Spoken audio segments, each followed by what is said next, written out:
Saya yakin Kang Deddy Mulyadi kaget mendengar ini.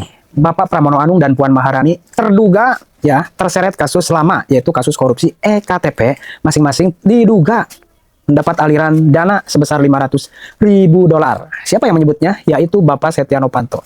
Tetapi sayangnya, saksi kunci meninggoy dengan cara-cara yang tidak wajar di Amerika Serikat. Bapak Setia Novanto tentunya menyebutkan mayoritas itu adalah kader PDI. Mudah-mudahan kabar Kang Deddy Mulyadi bergabung dengan PDI Perjuangan tidak benar. Dan saya juga belum menemukan pernyataan Kang Deddy Mulyadi bergabung di partai PDI. Meskipun Bapak Ono Surono, Tisorodot Nincak, akhir-akhir ini selalu mengajak Kang Deddy Mulyadi. Akhir-akhir ini seolah-olah merayu Kang Deddy Mulyadi untuk bergabung di partai itu. Ini semakin seru saja, mari kita tonton pada video berikut ini. Cekidot. Gamblang menyebut itu Puan Maharani dan Pramono Anung masing menerima 500.000 US dollar atau sekitar 7,5 miliar rupiah. Puan Maharani 500.000 dan untuk Pak Pramono 500.000. Anehnya Puan Maharani dan Pramono Anung tidak termasuk dalam daftar penerima aliran dana korupsi APK. Puan Maharani tegaskan, jika dirinya terpilih jadi presiden, maka akan berantas koruptor. Maaf Mbak Puan, kalau saya nggak percaya. Terdakwa kasus korupsi pengadaan KTP elektronik Setia Novanto menyebut ada uang hasil korupsi yang mengalir ke beberapa politisi PDI Perjuangan, di antaranya Puan Maharani dan Pramono Anung. Menurut Novanto, keduanya menerima masing-masing 500.000 dolar Amerika yang diberikan melalui orang kepercayaannya Made Oka Masagung. Selain Puan dan Pramono, dalam kesaksian pada Kamis pagi di Pengadilan Tipikor Jakarta, Novanto juga menyebut 5 nama politisi lain. Kelimanya disebut Novanto telah menerima aliran dana proyek KTP elektronik masing-masing sebesar 500.000 dolar yang diserahkan melalui keponakannya Irvanto Hendra Pambudi Cahyo.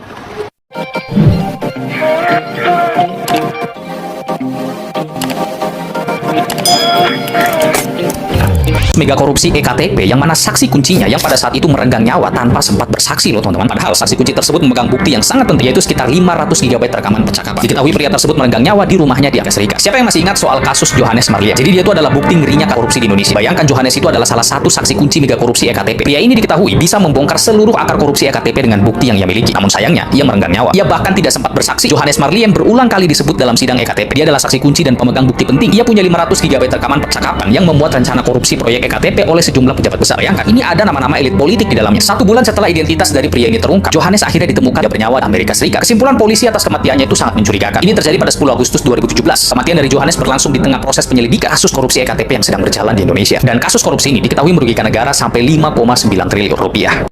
Terdakwa kasus korupsi pengadaan KTP elektronik Setia Novanto menyebut ada uang hasil korupsi yang mengalir ke beberapa politisi PDI Perjuangan, di antaranya Puan Maharani dan Pramono Anung. Menurut Novanto, keduanya menerima masing-masing 500.000 dolar Amerika yang diberikan melalui orang kepercayaannya Made Oka Masagung. Selain Puan dan Pramono, dalam kesaksian pada Kamis pagi di Pengadilan Tipikor Jakarta, Novanto juga menyebut 5 nama politisi lain. Kelimanya disebut Novanto telah menerima aliran dana proyek KTP elektronik masing-masing sebesar 500.000 dolar yang diserahkan melalui keponakannya Irvanto Hendra Pambudi Cahyo. Pentolan PDIP terlibat dalam mega korupsi EKTP dengan kerugian negara sebesar 2,3 triliun rupiah, tapi tidak tersentuh hukum. Masyarakat tidak hilang ingatan tentang kasus mega korupsi EKTP yang menyeret Setia Novanto sebagai terdakwa. Dalam kesaksiannya di pengadilan, Setia Novanto dengan gamblang menyebut ada 2 politisi PDIP, yaitu Puan Maharani dan Pramono Anung. Keduanya masing-masing menerima 500.000 US dollar atau sekitar 7,5 miliar rupiah. Dan untuk Pak Ganjar sekitar bulan September dengan jumlah US dollar 500. Pak Ganjar dikasih 150.000 dolar, dia tidak mau, ribut, dia minta sama posisinya dikasih sama dengan ketua 500.000. Akhirnya dia terima.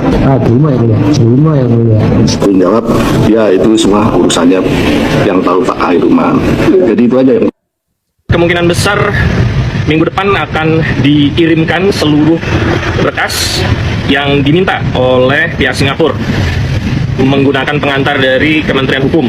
Jadi harapan kita dalam waktu dekat ini bisa ada update lagi ya.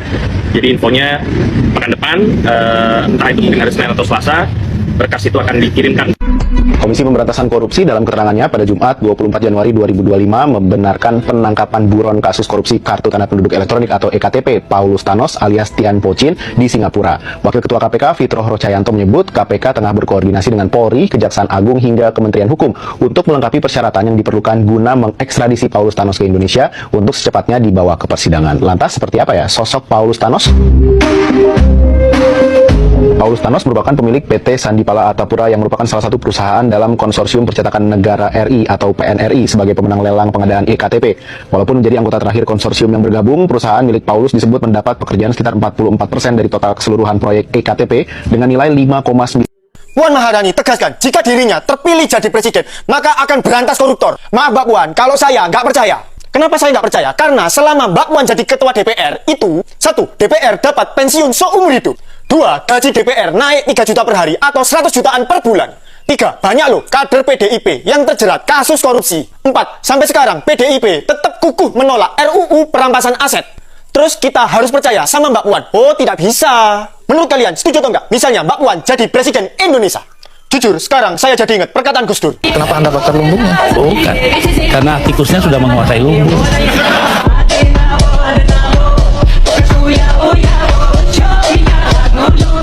Sekian, terima kasih. Novanto dengan gamblang menyebut itu Puan Maharani dan Pramono Anung masing menerima 500.000 US dollar atau sekitar 7,5 miliar rupiah. Puan Maharani 500.000 dan untuk Pak Pramono 500.000. Anehnya Puan Maharani dan Pramono Anung tidak termasuk dalam daftar penerima aliran dana korupsi KPK. Padahal pernyataan Setia Novanto tersebut dikemukakan dalam sebuah proses peradilan sehingga seharusnya ditindaklanjuti oleh KPK. Dan kini terungkap, ada bancakan uang haram di balik proyek IKTP. Dalam dakwaannya, jaksa penuntut umum menyebut ada 39 orang politisi dan mantan menteri dalam negeri yang menikmati uang haram KTP elektronik. Gamawan Fauji, 4,5 juta dolar Amerika Serikat atau sekitar 60 miliar rupiah untuk dolar saat ini. Ade Komarudin, 100.000 dolar Amerika Serikat setara 1 miliar 300 juta rupiah. Terdakwa Irman, 14 miliar rupiah. Terdakwa Sugiharto, 46 miliar rupiah. Marzuki Ali, 20 miliar rupiah. Anas Urbaningrum, 5,5 juta dolar Amerika Serikat, sekitar 73 miliar 700 juta rupiah. Muhammad Nazarudin, 73 miliar 700 juta rupiah. Setia Novanto dan Andi Narogong, 574,2 miliar rupiah. Oli Dondo Kambe, 16 miliar rupiah. Ganjar Pranowo, 6 miliar rupiah. Yasona Lauli, 1 miliar 125 juta rupiah. Mirwan Amir, 16 miliar rupiah. Tamsil Lindrung, 700.000 dolar Amerika Serikat atau lebih dari 9 miliar rupiah. Melkias Markus Mekheng, 1,4 juta dolar Amerika Serikat setara 18 miliar rupiah. Dan auditor BPK, Wulung, 80 juta rupiah. Tersentuh hukum untuk diproses melalui peradilan, ada hubungan spesial antara KPK dengan PDIP. KPK sudah berada di bawah kendali partai PDIP sehingga tidak mampu mengusut tuntas mega korupsi EKTP yang melibatkan para pentol. Krisis kepercayaan masyarakat Konoha kepada pemerintahnya karena apa? Ada yang tahu guys? Ulala, karena KPK isinya maling, hakim isinya maling, Kejagung isinya maling, aparat TNI Polri isinya maling, anggota DPR isinya maling, menteri isinya maling, anggota DPRD isinya maling, apalagi guys, perangkat desa isinya maling, apalagi pokoknya semuanya isinya maling, segala pejabat pemerintahan di Konoha guys. Tapi ketika masyarakatnya meminta disahkan undang-undang perampasan harta para koruptor karena koruptornya merajalela, lala, yang terjadi apa guys? Anggota dewannya yang katanya wakil rakyat Konoha mencari-cari alasan dan mengulur-ngulur waktu sebab katanya tidak segampang membuat peraturan-peraturan yang menguntungkan mereka. Lala, mantap kali enggak? Tapi ketika masyarakat bersepakat berseru untuk tidak membayar pajak, maka yang terjadi, lala, keluar tiba-tiba secepat kilat undang-undang dan peraturan terbaru guys, yaitu menggandeng aparat TNI Polri untuk mengawasi penagihan pajak ke rumah-rumah guys. Mantap nggak tuh di negara Konoha? Lala, dan semua kendaraan yang lebih dari 20 tahun walaupun bagus semuanya ditarikin guys. Wah, peraturan-peraturan terbaru luar biasa banget guys di negara Konoha ini. Mantap. Itulah pejabat di negeri Konoha guys, semuanya isinya maling. Mantan Bendahara Umum Partai Demokrat yang juga mantan anggota Badan Anggaran DPR Muhammad Nazarudin membenarkan ada pembagian uang proyek KTP elektronik. Tidak hanya mengalir ke partai politik, Nazarudin mengungkap semua fraksi di DPR saat itu kecipratan uang haram KTP elektronik. Baik, Yang Mulia. Pimpinan Banggar itu sekitar 500.000, anggota wakil ketua Banggar itu 250.000 kalau nggak salah Yang Mulia. Saya lupa angka persisnya. Terus waktu itu untuk pimpinan komisi 500.000 sama anggotanya 150.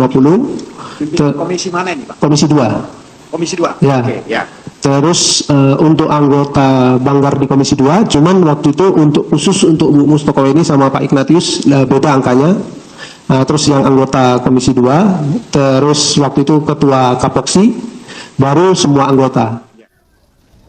Mantan Wakil Ketua Komisi 2 DPR yang kini menjabat Gubernur Jawa Tengah, Ganjar Pranowo juga disebut dalam kesaksian Nazarudin.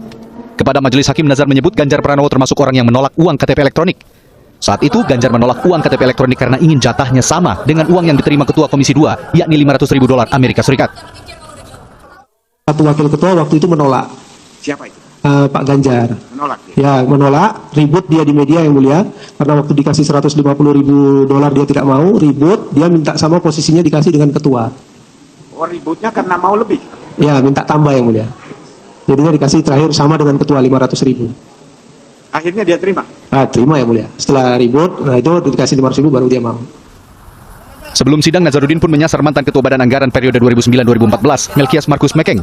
Bahkan Nazar menyebut Mekeng tidak hanya terlibat dalam korupsi proyek KTP elektronik saja. Bila Anda akan dilaporkan ke Barreskrim karena soal tuduhan $1.400.000 Amerika Serikat itu tidak benar. Kemarin sudah melaporkan Pak Andi. Malah nanti Pak Melkias Mekeng akan saya buka lagi yang dia main proyek-proyek yang lain. Banyak, nanti saya bantu KPK. Banyak. Bantahan pun kembali dikemukakan Mekeng terkait tudingan Nazarudin ini. Karena saya nggak pernah lihat itu yang namanya uang $1,4 juta itu. Dan kapan diserahin, di mana diserahin, siapa yang nyerahin, itu kan harus dibuktikan di pengadilan. Jadi tidak bisa di negara ini kita main fitnah orang. Nazarudin yang berkicau di sidang kasus mega korupsi proyek KTP elektronik diharapkan bisa turut menguak fakta yang sebenarnya, siapa-siapa saja yang menerima uang haram hasil korupsi proyek senilai 5,9 triliun rupiah ini. Tim Liputan, Kompas TV, Jakarta. Ketua DPR Puan Maharani merespons soal ramainya perbincangan tentang pernyataan mantan Ketua KPK Agus Raharjo yang mengaku pernah diminta Presiden RI Joko Widodo menghentikan kasus korupsi KTP yang melibatkan mantan Ketua DPR Setia Novanto. Ketika ditanya akankah DPR menggunakan hak interpelasi atau meminta keterangan kepada pemerintah mengenai sikap atau kebijakan yang telah ditetapkan, Puan menyebut pihaknya akan menjunjung proses hukum atas kasus IKTP. Meski begitu, sebagai pemimpin para anggota Dewan, Puan tetap akan menyerahkan kepada anggota Dewan lain soal perlu tidaknya interpelasi digunakan. Kami menjunjung supremasi hukum yang ada. Jadi yang kami kedepankan adalah bagaimana menjalankan supremasi hukum itu secara dengan baik-baik dan benar. Bahwa kemudian nantinya ada wacana atau keinginan dari anggota untuk melakukan itu merupakan hak anggota. Namun kami juga akan mencermati apakah hal itu diperlukan atau tidak. Yang penting bagaimana supremasi hukum itu bisa berjalan secara baik dan benar. Pentolan PDIP terlibat dalam mega korupsi EKTP dengan kerugian negara sebesar 2,3 triliun rupiah, tapi tidak tersentuh hukum. Masyarakat tidak hilang ingatan tentang kasus mega korupsi EKTP yang menyeret Setia Novanto sebagai terdakwa. Dalam kesaksiannya di pengadilan, Setia Novanto dengan gamblang menyebut ada dua politisi PDIP, yaitu Puan Maharani dan Pramono Anung. Keduanya masing-masing menerima $500.000 atau sekitar 7,5 miliar. Pihak yang terkait tentu saja harus meluruskan dan kemudian menjelaskan kalau memang itu benar ya sampaikan itu salah, kalau tidak boleh dilakukan dan kan nanti ada KPU yang kemudian Terima kasih sudah menonton, jangan lupa like, subscribe, dan tekan tombol lonceng. Bye bye.